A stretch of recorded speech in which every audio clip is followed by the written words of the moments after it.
voltou a ser líder de FUMAP e pensou aí no radiação, certo? E hoje, você continua no radiação e é secretário, certo? É. De tudo isso que eu falei, cara, como é que foi o seu crescimento para você chegar no radiação? Caramba. Entendeu o que eu tô falando? Entendi. Porque você teve muita experiência nível local, regional, nacional, É. entendeu? Cara, eu acho assim, eu não tenho como contar isso sem contar o que tem sido meu testemunho nos últimos anos, né? Que foi um processo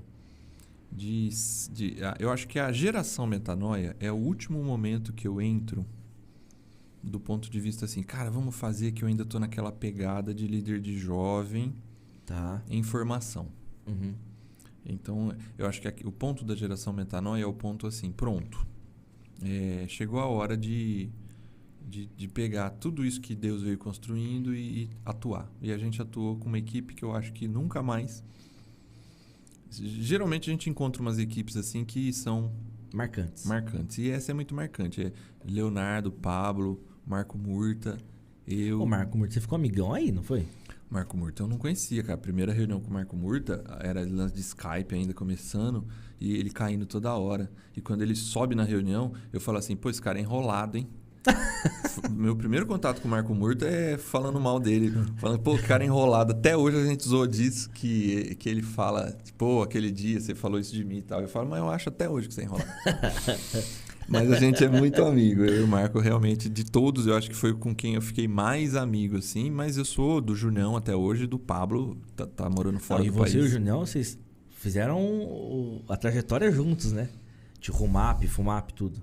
Na verdade, não. Rumap, ele foi... Aí eu fui no lugar dele. Ah, tá. E aí eu não trabalhei com ele. Mas você não era da equipe dele? Não. Tá. No finalzinho, eu ajudei ele um pouco. Tá. A Kairos, ele chegou, depois eu cheguei. Aí quando eu chego para liderar a Kairos, ele sai. Tá. Então, o Junião sempre foi assim. Ele sempre teve um passo à frente. Tá. Na geração Metanoia, a gente trabalha junto. Aí ali, cara, na geração Metanoia, que tudo começa a tomar um rumo que chegou aonde chegou. Porque assim, termina a geração Metanoia, que foi muito bom. Foi um momento também que foi... Acho que muita coisa casou para ser como foi. O Metanoia, a gente tinha muito medo, alguns, né? Será? E virou o que virou, né? Foi um negócio assim muito legal. Sim. E quando termina, eu falo assim, eu vou cuidar da minha vida. Quando termina a Metanoia, eu falo assim, agora eu vou cuidar da minha vida. Eu vou cuidar de mim, cuidar da minha esposa, eu vou ter filho, eu quero cuidar da minha vida, cuidar do meu trabalho, eu vou parar de me dedicar. E cuidar da minha vida, eu queria dizer assim, eu vou parar de aceitar coisa da igreja. Sim. E foi nesse momento que eu recebo o convite para o Parque Itália. Tá. Para pastorear o Parque Itália. Sim. 2008, 2009. Ah, mano, eu acho que é 11 ou 12. Porque Metanoia é de 8... Tá certo. 8 a 11. Tá certo. É que eu contei errado, porque depois do meu pai foi o Alessio, né? Só depois que foi você e o Julião. Isso, teve esse errado. gap aí. Teve o Alessio, pode crer. E aí teu pai tá saindo do Parque Itália. Sim. E aí a região chama a gente pra falar assim... Aliás, com o Galvão, que eu trabalho com ele hoje, né? Sim. E fala assim, ó, não tem ninguém pra mandar pra cá, não. A gente vai ter que se virar entre vocês, presbíteros, que eu tinha acabado de ser 1 ou 2 anos antes. Um presbítero. Eu virei presbítero, né? Sim. Por causa da FUMAP, inclusive. E aí, nesse momento, eu e a Paula oramos, conversamos e falamos assim, não vamos deixar, a gente vai encarar. Não vamos... as opções eram nós aqui, né? Nós presbíteros aqui. Tanto os outros não queriam muito aceitar. E aí eu falei, não, vamos encarar. Foi uma experiência, assim, difícil por um lado, gostosa por outro. E aí, quando tá terminando ali 2000 e quanto, hein? 2015.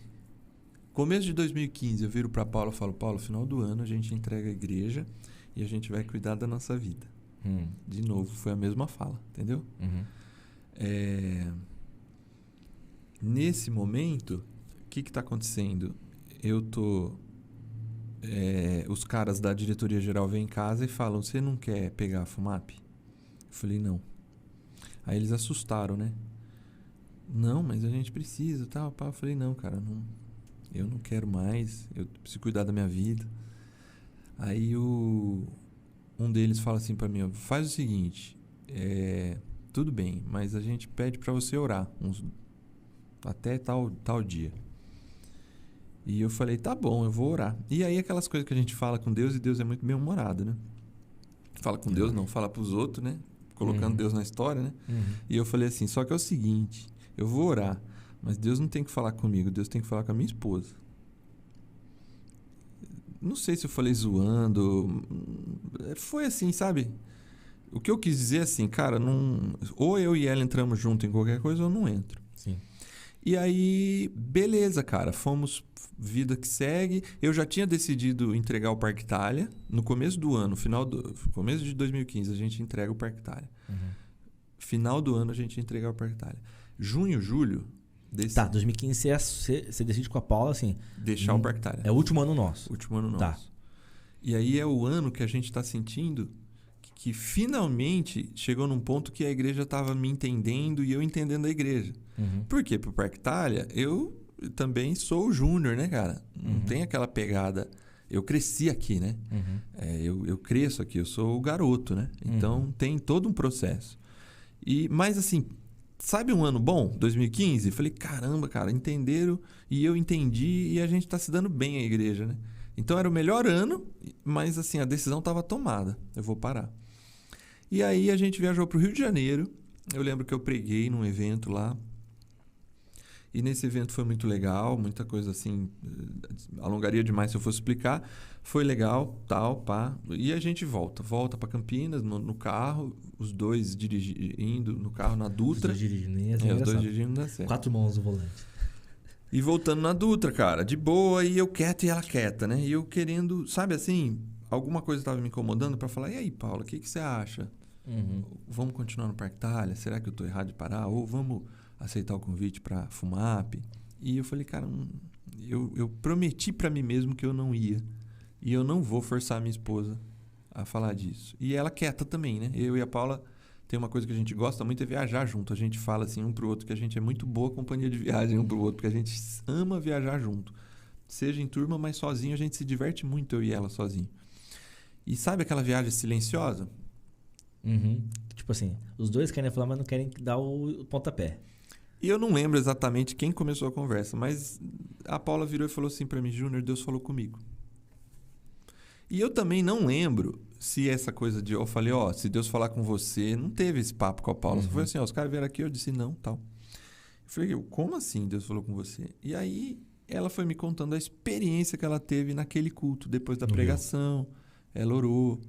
E aí depois dela orar, ela falou assim que ela pedia muito para Deus abençoar a nossa família, cuidar da nossa família, cuidar da gente, abençoar os filhos que viriam, essas coisas. Tá. E ela disse, Júnior, foi como se eu ouvisse quase que audivelmente. Cuida da minha família que eu cuido da sua. Amém. Esse momento para mim e para Paula é muito transformador, porque eu já estava querendo falar para ela, Paula, meu coração está querendo continuar, seja igreja ou seja aceitar. E eu não queria tornar isso um peso para minha esposa. E claro. Deus realmente pega minha esposa e fala assim, agora vamos. E nesse momento, aí eu tenho eu e minha esposa no mesmo time. E a gente fala, a gente vai encarar. E a gente vai sofrer o processo que precisar sofrer. E aí nisso a gente vem para FUMAP. Quando a gente chega, a gente aceitou FUMAP. A gente aceitou o Ministério Jovem. Aí vem o lance da identidade essencial. Aí junto com a identidade essencial vem o lance do reino, o estudo do reino de Deus. E junto com o reino vem a ideia da missão. E quando vem a ideia da missão, aí também é um outro momento de transformação na minha vida. E aí eu não falo isso também em hipótese alguma como crítica, mas é como constatação. A minha escola na FUMAP foi uma escola de Lima, Edmilson, Abimael e outros, que é uma escola de reflexão crítica da cultura e do evangelho e da pregação do evangelho. Os caras começaram a falar de geração, de pós-modernidade, de missão resgate, tudo isso, né? E a FUMAP tem uma escola de reflexão muito boa. E eu me vi desafiado quando a gente está falando de missão, de falar assim, eu preciso fazer algo na prática. Eu preciso me enfiar num... Tanto é que eu estava assim, vou fazer um mestrado em teologia, não sei do quê. Aí a hora que eu falo, eu não vou fazer um mestrado em teologia, não sei do quê. Eu vou fazer um... O que tem de mais prático hoje? É o CTPI. Pós-graduação em Plantação e Revitalização de Igreja. Gente que está vivendo na prática o dia a dia da missão. Professores que estão plantando, que estão revitalizando. Gente que está no campo, trabalhando intensamente nessas áreas. E aí eu me desafio a... Porque como eu sou formado nessa escola, eu acho que até eu vi aqui a Lourdes, um comentário aí para trás. Sim. Da Lourdes. O Júnior sempre foi um bom professor, né? Mensageiro e tal. Então, assim, eu sempre gostei muito disso. E aí eu falei, não, cara, eu vou me desafiar a viver na prática. E é disso que surge o projeto que nem chamava Radiação, mas assim, a gente vai fazer um projeto de missão urbana. A gente vai dar os passos. Aí eu faço o curso, aí a gente monta uma estratégia, aí foi tudo que foi. Todo um trabalho dentro da denominação para conseguir as aprovações necessárias, para sair e fazer do jeito que a gente estava imaginando fazer. Com todos os perrengues, com todas as dificuldades, mas assim, com a disposição, entendendo assim, agora eu vou viver um negócio, vou dar um passo não só daquilo que sempre foi o meu domínio, escrever, preparar uma aula, mas assim, ir conversar com as pessoas, intencionalmente viver isso, me relacionando com pessoas não crentes, falando do evangelho para elas, tentando viver um negócio diferente. Foi de toda essa história que a gente chega como família onde chegou. E o legal é isso, é que aí eu e minha esposa dispostos a viver isso junto. Com toda a dor e com toda a alegria, a gente entrou nesse processo junto. E ele é cheio de dificuldades, como é difícil qualquer ministério que a gente tem, né? Sim. Base J, que você também sai do zero, né? Tudo isso tem as dificuldades, mas tem uma alegria interna de estar falando assim, eu estou fazendo o que Amém. Deus me preparou para fazer. Amém. Legal.